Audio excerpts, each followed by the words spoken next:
नमस्कार दोस्तों, मैं रवि प्रकाश एजुकेशन योद्धा यूट्यूब चैनल में आपका स्वागत करता हूं। हमारी विश्व भूगोल की अगली कक्षा में हम आज पढ़ेंगे अक्षांश और देशांतर रेखाएं। आइए अक्षांश और देशांतर रेखाओं में पढ़ने से पहले हम थोड़ा एक आपसे जरूर चर्चा करेंगे। चर्चा यह है कि आज हमारा जो ये एजुकेशन योद्धा परिवार है 1000 कंप्लीट हुआ है और इसी 1000 कंप्लीट होने पर एक हमें वो पंक्ति याद आती है अटल बिहारी वाजपेयी जी की। उन्होंने एक पंक्ति कहा था, कभी थे अकेले हुए आज इतने, तब नहीं डरेंगे तो भला अब डरेंगे। तो मैंने ये कहने के इतना आज मोटिवेशन मिला है। आप लोगों का स्नेह और प्यार ऐसे ही मिलता रहे, आप लोगों से ही अपेक्षा है। कहने का मतलब है कि कभी जब मैंने शुरुआत किया था तो हमारे पास 1-2 लोग थे। आज हमारा पूरा जो एजुकेशन योद्धा परिवार है 1000 का हो गया है और मैं आप लोगों से यही निवेदन करूंगा, इस 1000 को 1 लाख तक पहुंचाना है। आप लोगों से यही मेरा निवेदन है, आग्रह है। छोटा भाई समझिए, बड़ा भाई समझिए, जो समझना वो समझिए और अपने ये एजुकेशन योद्धा परिवार को ऐसे ही दिन दुगुना और रात चौगुना की तरह आप बढ़ाते रहिए। देखिए, अब ये जिम्मेदारी हमारी नहीं है, अब ये जिम्मेदारी आप लोगों की हो गई है और इसी जिम्मेदारी के साथ आप लोगों से मैं यही अपेक्षा करता हूँ कि हमारे वीडियो का आप ज़्यादा से ज़्यादा शेयर, सब्सक्राइब और लाइक और कमेंट करें। आइए इन्हीं बातों के साथ जो आज का चैप्टर है, आज का चैप्टर हम पढ़ेंगे अक्षांश और देशांतर रेखाएं। देखिए, जो अक्षांश और देशांतर रेखाएं हैं ना, ये बहुत ही एक कंसेप्चुअल चैप्टर है और इस कंसेप्ट के साथ साथ मैंने कुछ फैक्ट लिखे हैं। क्या लिखे हैं? कुछ फैक्ट लिखे हैं। उन फैक्टों से बार बार आपको एग्जाम में क्वेश्चन आते हैं। एक बात कहते थोड़ा हंसी आ रही है कि एक हम लोग यहाँ सिविल के एग्जाम देते हैं, तो ये केवल इंडियन सिविल के एग्जाम के लिए नहीं है, मतलब भारतीय ये जो प्रशासनिक हम लोग एग्जाम देते हैं उसके लिए नहीं है। अगर आप आज के जो सेशन है इससे पढ़ेंगे तो आपको जो इंटरनेशनल अगर प्रशासनिक भी अगर आयोजन हो ऐसे प्रतियोगिताओं का तो आप उसमें भी क्वालिफाई कर जाएंगे, ठीक है ना। तो आइए इन्हीं बातों के साथ आज हम उत्तरी अगर आपको अक्षांश और देशांतर रेखाएं पढ़ते हैं। आइए देखिए, अक्षांश रेखाएं और देशांतर रेखाएं होती क्या है। आपको एक बात आज दिखाना है, अक्षांश और देशांतर नाम की कोई रेखाएं होती नहीं है रियल में। वास्तविक रूप में जो ये रेखाएं आज इसमें ड्रॉ की गई ना, इस तरह की रेखा कुछ होती नहीं है। ये जो रेखाएं हैं एक काल्पनिक रेखा है। कैसी रेखा है? जो ये रेखाएं है ना, एक काल्पनिक रेखा है और जो ये रेखाएं हैं हमने इसको इसलिए बनाया है कि जो कि इन्हीं रेखाओं के माध्यम से किसी भी वस्तु का एग्जैक्ट लोकेशन हम पता कर सकते हैं। जो अक्षांश और देशांतर रेखाएं हैं इसी अकॉर्डिंग हम क्या करते हैं, किसी भी वस्तु का एग्जैक्ट लोकेशन पता करते हैं। अगर हमें कोई बताना हो, अगर हम आपको बता दें हमारे जो भी मशीनरीज हैं, जिस भी अगर हम मशीनरीज में लोकेशन का जो पता करते हैं, जो हमारे जितनी कंप्यूटर हो गया आदि और भी जो मिसाइल्स वगैरह जो मारती है ना, जहां उनको भेदन करना रहता है, अगर वो करते हैं तो उनमें नाम नहीं लिखा जाता किस स्थान को भेद करके आइए, इस तरह कोई टेक्निक उसमें नहीं रहता। उसमें इन्हीं अक्षांश और देशांतर रेखाओं की काल्पनिक स्थिति को दर्शा करके उस पॉइंट को टारगेट किया जाता है। अगर आप ऐसा मान लीजिए कि हमें एक सपोज दैट मान लीजिए हमें कहीं प्रयागराज में बम गिराना हो, तो हम उसमें अगर इस मिसाइल में ये लिख दे प्रयागराज में, तो वो प्रयागराज को नहीं समझ सकती है। लेकिन अगर हम ये 82.5 डिग्री चाहे ये अगर हम ऐसे देशांतर रेखाएं मध्य रेखाओं का नाम लिखकर तो उसको टारगेट कर सकती हैं। तो आपको ये पता लग गया है कि जो अक्षांश और देशांतर रेखाएं होती हैं एक्चुअल में कोई रेखा ना होकर के काल्पनिक रेखा होती है और किसी भी स्थान को एग्जैक्ट माने एकदम एग्जैक्ट लोकेशन बताने के लिए, उसका स्थान बताने के लिए इनका प्रयोग किया जाता है। इतनी बात क्लियर। आइए और हम देखते हैं जो ये अक्षांश देखिए, अब यहां हम अक्षांश रेखाओं के बारे में पढ़ेंगे पहले, ठीक है। देखिए हम क्या, जो हमारी पृथ्वी ने एक 3D शेप की है, मतलब 3 डायमेंशन त्रिविमीय आकार का ये हमारी पृथ्वी है। अब त्रिविमीय आकार होने के नाते जो पृथ्वी का केंद्र है क्या है ना, देखिए एक बात समझिएगा, यहाँ आपको वृत्त जैसा दिख रहा होगा, लेकिन पृथ्वी हमारी वृत्त जैसी नहीं है। हमारी पृथ्वी क्या है, गोल है। यानी एक आप फुटबॉल देखें ना, फुटबॉल की तरह है और जो उसका सेंटर होता है कहीं यहाँ नहीं होता है, सेंटर उसके बीच में होता है। क्या होता है? एकदम बीच में, ठीक है ना। उस सेंटर से जब हम कोणीय दूरी क्या है, जब हम सेंटर से उसके परिधि पे जो कोणीय दूरी हम लेते हैं, उसी कोणीय दूरी को हम अक्षांश रेखा बोलते हैं। क्या बोलते हैं? उसी कोणीय दूरी को अक्षांश रेखा बोलते हैं। आइए देखिए, देखा ना, अक्षांश और देशांतरों का मापन कोणीय रूप में किया जाता है। ये क्या है? जो क्या है देखा हमने बताया भी है ना, आप सपोज करिए क्या है ये क्या है, मान लीजिए कि ये आपका हो गया केंद्र पृथ्वी का। इसी केंद्र से हमने जो ये 23.5 डिग्री करके देखा जाएगा, यहाँ से ये जो इसकी कोण बनेगा कितने बनेगा 23.5 डिग्री का, कितने का बनेगा 23.5 डिग्री का। क्लियर हो गया ना। तो जो हमारा पृथ्वी के केंद्र से जो कोणीय दूरी होती है वही हमारी अक्षांश रेखाएं होती हैं। बात क्लियर हो गई। आइए अब ये इन अक्षांश रेखाओं में हमें कुछ महत्वपूर्ण रेखाओं के बारे में जानना है। ये 4-5 रेखाएं हैं, इन्हीं रेखाओं के बारे में हमें जानना है। ठीक है, आइए पहले हम ध्रुवों की बात कर लेते। देखिए जो हमारी पृथ्वी है ना, पृथ्वी क्या है, इधर ये दक्षिणी ध्रुव है, ये क्या उत्तरी ध्रुव है। बात क्लियर हो गई। अब देखिए ध्रुवों के देख रहे हैं यहाँ, ये ध्रुव आपका हो जाए। ठीक है, आइए अब देखिए हमने यहाँ 5 वृत्तों के नाम लिखे हैं। पहला है हमारा आर्कटिक वृत्त। क्या है, आर्कटिक वृत्त। ये 66.5 डिग्री, हम इन सारे 5 लाइनों को पढ़ेंगे बाद में, लेकिन पहले हम यहाँ मोटा मोटा समझ लें। ये जो 66.5 डिग्री अक्षांश रेखा होती है ना, इसको हम आर्कटिक वृत्त बोलते हैं। क्या बोलते हैं, आर्कटिक वृत्त। क्लियर। जो हमारे 23.5 डिग्री होती है अक्षांश रेखा, उसको हम कर्क रेखा बोलते हैं। क्या बोलते हैं, कर्क रेखा। जो ये हमारा जो 0 डिग्री होता है, क्या होता है, इसको 0 डिग्री रेखा बोलते हैं, विषुवत रेखा भी बोलते हैं। क्या बोलते हैं, विषुवत रेखा भी बोलते हैं। क्लियर हो तो ये है 23.5 डिग्री। क्या है, 23.5 डिग्री दक्षिणी अक्षांश, इसको क्या बोलेंगे, जहां यहां हम 23.5 डिग्री उत्तरी अक्षांश और 66 डिग्री उत्तरी अक्षांश पढ़ रहे हैं, यहां हम पढ़ेंगे साइड 23.5 डिग्री दक्षिणी अक्षांश होता है, यह होता है मकर रेखा। क्या होती है, मकर रेखा। क्लियर होगी बात। अब यहां से जो 66.5 डिग्री है, 66.5 डिग्री दक्षिणी अक्षांश, इसको हम बोलते हैं अंटार्कटिक वृत्त। क्या बोलते हैं, अंटार्कटिक वृत्त। बात क्लियर यहां तक। आइए 2-3 बातों को और हम देखेंगे। देखिए जो अक्षांश जो रेखाएं होती है ना, पहली बात देखिए 2 अक्षांश रेखाओं के बीच, यानी दो अक्षांश रेखाओं के बीच की जो अगर हम माप करेंगे तो 1 डिग्री होगा। कितना डिग्री होगा, 1 डिग्री इनके बीच की दूरी होगा। जो ये 1 डिग्री बराबर होता है, इसको नोट करिए, बार बार पूछा है, 111 किलोमीटर होता है। कितना होता है, 1 डिग्री। दो अक्षांश रेखाओं के बीच की दूरी कितना होता है, 111 किलोमीटर। अपने कॉपी में डाटा को क्या करिए, नोट करिए, कितना होता है, 2 अक्षांश रेखाओं के बीच कितना दूरी होता है, 111 किलोमीटर होता है। बात क्लियर हो गई, ये बात है। अब आइए इसके बाद देखते हैं ये जो अक्षांश रेखाएं, ये जो 0 डिग्री अक्षांश रेखा है ना, ये जो 0 डिग्री अक्षांश रेखा होता है, यह 0 डिग्री अक्षांश रेखा पृथ्वी को 2 बराबर भागों में बांटता है। क्या करता है, पृथ्वी को यह 2 बराबर भागों में बांटता है।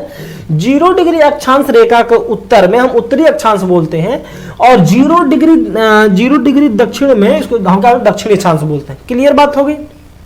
आइए और एक बात और समझिए, 2 यहां समझिएगा, ये हो गया 2 अक्षांश और ये 2 देशांतर। क्या बोलते हैं, दोनों अक्षांश और देशांतर रेखाओं की जो बीच की दूरी होती है ना, ठीक है ना, इसको ग्रिड बोलते हैं। क्या बोलते हैं, ग्रिड। नोट कर लीजिए, क्या बोलते हैं, 2 अक्षांश और देशांतर रेखाओं के बीच की जो दूरी होती है उसे हम ग्रिड बोलते हैं। क्या बोलते हैं, ग्रिड। बात क्लियर हो गई। आइए आगे हम चलते हैं और कुछ फैक्ट पर। ठीक है, यहां से बात होगी, और यहां से एक फैक्ट और अक्षांश रेखाओं से है कि 2 अक्षांश रेखाओं का भी मैं बताया कि 2 अक्षांश और देशांतर रेखाओं के बीच को हम ग्रिड बोलते हैं, लेकिन केवल अक्षांश रेखाओं के 2 अक्षांश रेखाओं के बीच को हम कटिबंध बोलते हैं। क्या बोलते हैं, कटिबंध। इसको ध्यान रखिएगा, बार बार आपको अभी तक हर जगह पढ़े होंगे, लेकिन जो कटिबंध है, कटिबंध आपको पता नहीं होगा कि कटिबंध आज जान जाइए। 2 अक्षांश रेखाओं के बीच को जो स्थान होता है उसको हम कटिबंध बोलते हैं। क्या बोलते हैं, कटिबंध। बात क्लियर होगी। आइए अब यहां से हम जो कुछ महत्वपूर्ण हमने लिखा था आपको, अभी हम देखिए, अभी जो हम पढ़ रहे हैं ना, वो केवल अक्षांश रेखाओं के बारे में पढ़ रहे हैं। क्या पढ़ रहे हैं, केवल अक्षांश रेखाओं के बारे में। और आप धैर्य रखिए, इसके बाद हम देशांतर रेखाओं को ही करके पढ़ेंगे। क्लियर होगी बात। तो आइए अब हम इन अक्षांश रेखाओं में जो ये 5 महत्वपूर्ण अक्षांश रेखाएं हैं उनके बारे में पढ़ते हैं। ठीक है, तो देखिए जो हमारा पहला महत्वपूर्ण अक्षांश रेखा है ना, वो क्या है, विषुवत रेखा। ठीक है, अब देखिए इसको आप अपने पॉइंट में लिखिए, विषुवत रेखा लिखिए। जो इंपॉर्टेंट पॉइंट मैंने लिया है, सारे इंपॉर्टेंट पॉइंट आपको बता दें। देखिए विषुवत रेखा पर, ये जो विषुवत रेखा है, इस विषुवत रेखा से मैंने कर्क रेखा से लेकर के मकर रेखा तक पूरे साल भर क्या होता है, पूरे साल भर सन की जो रेज होती है परपेंडिकुलर पड़ती रहती है। क्या होती है, परपेंडिकुलर पड़ती रहती है। परपेंडिकुलर पड़ने के कारण जो ये वाला जोन है ना, इसको हम बोलते हैं उष्णकटिबंधीय जोन। क्या बोलते हैं, ये जो पूरा जो ये क्षेत्र होता है क्या बोलता है, ये उष्णकटिबंधीय जोन, और इसको विषुवत जोन भी बोलते हैं। क्या बोलते हैं, विषुवत जोन। क्लियर बात होगी। अब देखिए यहां पर ये पूरे 23.5 डिग्री कर्क रेखा और 23.5 डिग्री मकर रेखा के दोनों रेखाओं के बीच में जो उष्णकटिबंधीय रेखा, यह साल भर गर्म क्षेत्र का है, गर्म एरिया, गर्म क्षेत्र है। कौन सा है, गर्म। क्यों, क्योंकि यहाँ साल भर जो सूर्य की किरणें होती हैं वो आपको क्या होती है, यहाँ पर परपेंडिकुलर पड़ती है, लंबवत पड़ती है। लंबवत पड़ने के कारण से यहाँ पर साल भर पर्याप्त धूप मिलता रहता है, जिसके कारण से यहाँ पर वर्षा भी पर्याप्त होती है, धूप भी पर्याप्त होती है, जिसके कारण से यहाँ पर यह जो होता है यह एक बहुत ही घना, और यहाँ इस एरिया में घने जंगलों का निर्माण हुआ है। ठीक है, ऐसे इन एरियाओं में पाए जाने वाले हम वनों को सदाबहार वन बोलते हैं। क्या बोलते हैं, सदाबहार वन होगा। क्लियर होगी। अब जो ये 0 डिग्री है, इस 0 डिग्री पर सन की जो रेज है लंबवत पड़ने के कारण इस 0 डिग्री पर जो बसे देश है, उन देशों में जो दिन और रात होता है वो क्या कहता है, बराबर होता है। क्या होता है, दिन और रात बराबर होता है। बात क्लियर होगी। आइए अब देखिए यहां से और फैक्ट क्या पूछता है कि विषुवत रेखा किन किन महाद्वीपों से होकर जाता है। बार बार पूछता है कि विषुवत रेखा होती है, विषुवत रेखा किन किन महाद्वीपों से होकर जाती है। तो अब यहां देखिए, ये पहली बात किससे जाती है, एशिया महाद्वीप से। किससे जाती है, एशिया से जाती है, अफ्रीका से जाती है, दक्षिणी अमेरिका से जाती है। 3 महाद्वीप हैं जिससे क्या होता है, क्या होती हैं आपकी ये रेखाएं जाती है। कौन कौन सी आपकी है, एशिया है, अफ्रीका है, और दक्षिणी अमेरिका से ये क्या होती है, आपको जाती है। क्लियर बात हो गई। यहां से बात क्लियर महाद्वीपों से। अब आइए देखिए, एक दक्षिणी अफ्रीका का देश है कांगो। कौन है, कांगो गणराज्य। कांगो गणराज्य में एक नदी प्रवाहित होती है, कांगो नदी। ठीक है, एक दक्षिणी अफ्रीका का देश है कांगो गणराज्य। कांगो गणराज्य में एक नदी प्रवाहित होती है, कांगो नदी। कांगो नदी भूमध्य रेखा को 2 बार काटती है। कितनी बार, 2 बार काटती है। यह प्रश्न कई बार एग्जामों में पूछता है, कौन सी नदी है जो आपको विषुवत रेखा को 2 बार काटी है। यानी कांगो नदी कौन सी, कांगो गणराज्य में दक्षिणी कॉन्टिनेंट, जो दक्षिण अफ्रीका कॉन्टिनेंट है उसका एक नदी है, एक देश है कांगो गणराज्य। कांगो गणराज्य को ये 2 बार काटती है। बात क्लियर होगी। आपका ये जो 0 डिग्री, आपका जो 0 डिग्री आपका लैटिट्यूड है उससे क्लियर हुई बात। ठीक है, आइए अब यहां से हम अगला पॉइंट देखेंगे कि देखिए ये, और यहां से बहुत इंपॉर्टेंट है, जो विषुवत रेखा पर तपांतर, तब मैं बताता हूं, जो विषुवत रेखा का तपांतर होता है बहुत ही कम होता है। क्या होता है, तपांतर यानी तापों का अंतर। यहां तापमान का अंतर बहुत कम होता है। क्यों होता है, हमने आपको अभी चर्चा किया कि विषुवत रेखा साल भर धूप और वर्षा का क्षेत्र होता है, जिससे यहां तापमान में बहुत ज्यादा अंतर नहीं पाया जाता है। क्या होता है, तापमान में बहुत ज्यादा अंतर नहीं पाया जाता, इसीलिए क्या होता है, यहां विषुवत रेखा पर जो तापांतर होता है क्या होता है, बहुत ही कम होता है। ठीक है, आइए अगला पॉइंट इससे हमारा है, देखिए युगांडा और तांजानिया। ठीक है, ये एक है युगांडा और तांजानिया की सीमा पर, ध्यान दीजिएगा, ये 2 कंट्रियां दक्षिण अफ्रीका के, युगांडा और आपके तांजानिया, जो 2 कंट्रियां हैं, इनकी सीमा पर, कहां पर, इनकी सीमा पर एक झील है, विक्टोरिया झील।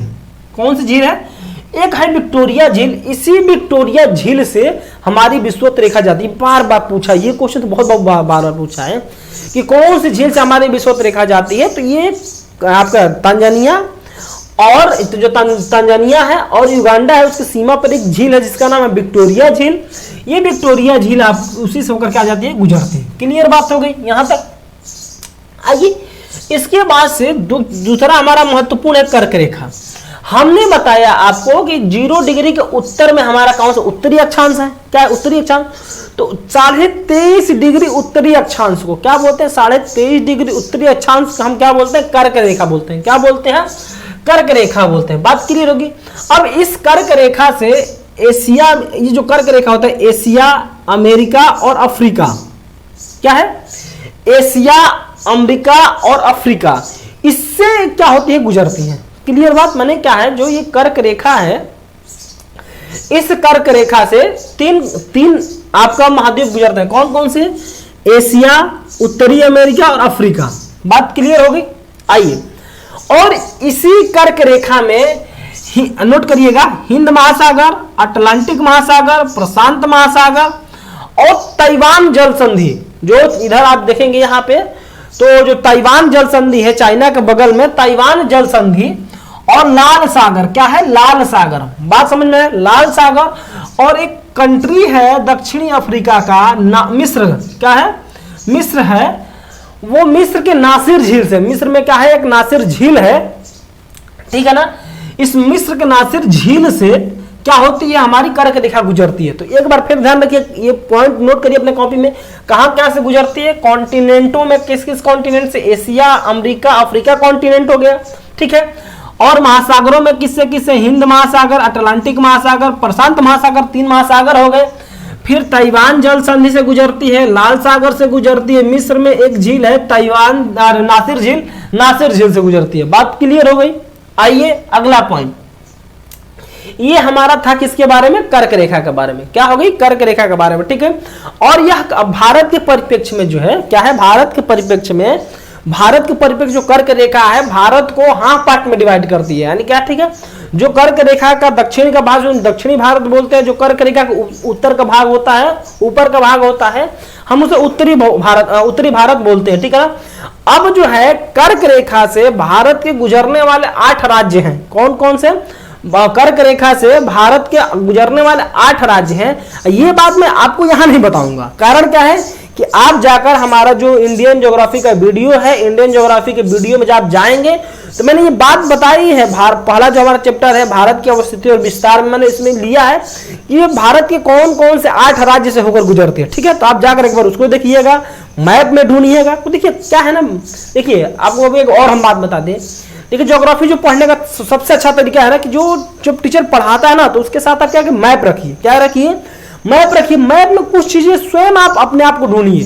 क्या? जब स्वयं अपने से आप ढूंढेंगे तो आपको बहुत सारी चीजें और भी चीजें क्लियर होती जाएंगी, ठीक है ना। और एक आंकलन भी लगेगा कि टीचर जो पढ़ा रहा है क्या उसका कंटेंट में कोई कमियां तो नहीं है। इसीलिए कहा कि जब भी वीडियो से पढ़ा करिए तो आप अपने साथ मैप रखिए। मैप में कुछ काम अपने आप से आप करते रहिए, ठीक है। आइए हम आगे देखते हैं। ये बात हो कर्क रेखा के बारे में। अब देखते हैं हम मकर रेखा के बारे में। अगला जो है मकर रेखा। मकर रेखा किसे बोलते हैं? 23.5 डिग्री दक्षिणी अक्षांश को क्या बोलते हैं? 23.5 डिग्री दक्षिणी अक्षांश को हम क्या बोलते हैं? मकर रेखा बोलते हैं। अब देखिए मकर रेखा में क्या क्या है। मकर रेखा से ज्यादा कुछ पॉइंट नहीं है, बस मकर रेखा से एक पॉइंट आप ध्यान में रखिएगा कि मकर रेखा दक्षिणी अफ्रीका, दक्षिणी अमेरिका, अफ्रीका और ऑस्ट्रेलिया, क्या है? दक्षिणी अमेरिका, अफ्रीका और ऑस्ट्रेलिया 3 कॉन्टिनेंट से गुजरती है, ठीक है। अब आइए इन तीनों पॉइंटों से एक जबरदस्त पॉइंट बनता है। कभी कभी एग्जाम में पूछ देता है कौन सा कॉन्टिनेंट है, यानी कौन सा महाद्वीप है, कौन सा महाद्वीप है जिससे तीनों रेखाएं यानी 0 डिग्री और आपकी कौन सी 0 डिग्री और 23.5 डिग्री उत्तरी अक्षांश, 23.5 डिग्री दक्षिणी, विषुवत रेखा, कर्क रेखा, मकर रेखा, ये तीनों रेखाएं किस कॉन्टिनेंट से होकर? देखिए बाबू ना कि देखिए आपको ये अफ्रीका कॉन्टिनेंट जो है ना, अफ्रीका कॉन्टिनेंट तीनों में कॉमन है। क्या है? देखिए हमने यहां भी कॉमन है, यहां भी कॉमन है, यहां भी कॉमन है, ठीक है। तो ये अफ्रीका कॉन्टिनेंट ऐसा है जहां से तीनों रेखाएं यानी कर्क रेखा, विषुवत रेखा, मकर रेखा तीनों रेखाएं गुजरती हैं, ठीक है। तो एक पॉइंट इंपॉर्टेंट लग रहा था, मैंने आपको यहां बता दिया। आइए अब यहां से हम पढ़ेंगे आपको 66.5 डिग्री आर्कटिक वृत्त। ये हमारा 66.5 डिग्री आर्कटिक की, जो उत्तर में 66.5 डिग्री है उसको हम आर्कटिक वृत्त बोलते हैं। क्या बोलते हैं? आर्कटिक वृत्त। नाम ध्यान रखिएगा, बार बार कभी कभी एग्जाम में ही दे देता है 66.5 डिग्री को हम क्या बोलते हैं, तो 66.5 डिग्री का आर्कटिक वृत्त बोलते हैं, ठीक है ना। अब इस देखिए आर्कटिक वृत्त से क्या क्या इंपॉर्टेंट है। आर्कटिक वृत्त से बस इतना ध्यान रखना है कि इस आर्कटिक वृत्त पर ही आर्कटिक महासागर है। क्या है? आर्कटिक वृत्त पे क्या है? आर्कटिक महासागर है। पहला पॉइंट लिख लीजिए आप। अब यहां से कौन कौन से देश और कहां से गुजरता है, देखिए आर्कटिक वृत्त में ये हो गया हमारा क्लियर। अब देखिए यहां से कनाडा, कौन से? ये कनाडा, ग्रीनलैंड, रूस, संयुक्त राज्य अमेरिका, नॉर्वे, स्वीडन, फिनलैंड, ठीक है, ये बात होगी। यहां से इतने देश हैं, कनाडा, ग्रीनलैंड, रूस, यूएसए, नॉर्वे, स्वीडन, फिनलैंड, एक देशों को हो गए। अब देखिए कनाडा में एक झील है, ग्रेट बियर झील। कनाडा में एक ग्रेट बियर झील है जो क्या आर्कटिक वृत्त, ग्रेट बियर झील से ही आर्कटिक वृत्त होकर गुजरती है। क्या है? ग्रेट बियर झील से ही आर्कटिक वृत्त हो गए हैं। और ये बहुत एग्जाम के पॉइंट ऑफ व्यू से ये इंपॉर्टेंट है, ठीक है, आप इसको नोट कर लीजिएगा। और तो भूल भी जाएगा, लेकिन कनाडा का जो ग्रेट बियर झील है वो किस पर है? आर्कटिक वृत्त पर। क्लियर बात? देखिए अंटार्कटिक वृत्त से बहुत कुछ है नहीं। अंटार्कटिक वृत्त को बस इतना ना, अरे अंटार्कटिक वृत्त इतना ध्यान रखिएगा, जो 66.5 डिग्री दक्षिणी अक्षांश है, उस 66.5 डिग्री यानी 66.5 डिग्री को हम क्या बोलते हैं? अंटार्कटिक वृत्त बोलते हैं। क्या बोलते हैं? अंटार्कटिक वृत्त बोलते हैं। बात क्लियर हो गई? आइए और देखिए अंटार्कटिक वृत्त जो क्या है, अंटार्कटिक महाद्वीप पर क्या है? स्थित है। क्या है? महाद्वीप पर स्थित है। और जो ये है अंटार्कटिक महाद्वीप, यह क्या है? एक बर्फीला महाद्वीप है। क्या बोलते हैं? बर्फीला, यानी पूरे सालों का साल बर्फ जमा रहता है, ठीक है। इसके कारण इसे हम क्या बोलते हैं? सफेद भी क्या बोलते हैं? सफेद महाद्वीप भी बोलते हैं। क्या बोलते हैं इसको? अंटार्कटिक वृत्त क्या बोलते हैं? सफेद महाद्वीप भी बोलते हैं। इस पॉइंट से ध्यान रखिएगा। बात क्लियर हो गई? अब आइए हम देशांतर रेखाएं। देशांतर रेखाओं को इंग्लिश में हम लॉन्गिट्यूड बोलते हैं। लॉन्ग मतलब लंबा, यानी जो ऐसे लंबाई में होंगी उन्हें देख रहा ना, ये क्या होती है? आपकी लॉन्गिट्यूड होती है। लॉन्गिट्यूड, ठीक है ना, तो इसको हम देशांतर रेखाएं बोलते हैं। अब देखिए जो देशांतर रेखाएं होती है ना, जो देशांतर रेखाओं की संख्या होती है वो कितना? 181 होती है। कितना होती है? सॉरी, आपका 0 डिग्री 360 हो गया, तो ये आपका हो कितनी होंगे? 361। एक बात, दो पॉइंट छोड़, इसमें अक्षांश रेखाओं में एक पॉइंट छूट गया है, उसको आप नोट कर लीजिएगा। देखिए कभी कभी पूछता है कि अक्षांश रेखाओं की संख्या कितनी है। क्या पूछता है?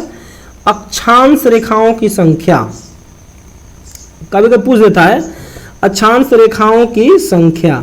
तो देखिए बाबू क्लियर बता दीजिए, 0 डिग्री हो गया, ये क्या हो गया? 0 डिग्री, और 90 इधर और 90 उधर, ना 90 कितना हो गया? 180, एक 0 डिग्री यानी 181 होते हैं। कितने होते हैं? कितने होते हैं? गिन लीजिएगा भाई। 90 डिग्री इधर हो गया, ठीक है, और 90 डिग्री ऊपर, 90 180, ठीक है, और आपका एक 0, तो कितने हो गए? 181। मतलब अक्षांश रेखाओं की संख्या कितनी हो गई? 181, ठीक है, बात के लिए। वैसे ही जो देशांतर रेखाओं की संख्या होती है, ये कितना होती है? 180 डिग्री पूर्वी और 180 डिग्री पश्चिमी। ध्यान रखिएगा, 180 डिग्री पूर्वी और 180 डिग्री पश्चिमी हो गया, ठीक है, क्लियर बात होगी? कितना होगी? 180 डिग्री पूर्वी और 180 डिग्री पश्चिमी होती है, और 0 डिग्री होती है। क्या होती है? 0 डिग्री। बात क्लियर हो गई? आइए अब यहां से हम देशांतर रेखाओं के बारे में पढ़ते हैं। देखिए जो ये 0 डिग्री जो देशांतर होती है, देख रहा ना, यहां पर 2 बनाया है, हमें पता है, शुरू में ही बता रहा था कि ये कैसा है? एक 3D शेप है, तो जाहिर सी बात है एक 0 होगा, ठीक, जो 0 के अपोजिट वाली लाइन होगी वही 180 होगी। क्या होगी? 0 के ठीक जो अपोजिट वाली होगी वही क्या होगी? 180 होगी। बात क्लियर हो गई? देखिए जो 0 डिग्री रेखा होती है, जो 0 डिग्री होती है, उसका नाम है प्रधान यमोत्तर रेखा। क्या बोलते हैं इसको? प्रधान यमोत्तर रेखा, ठीक है।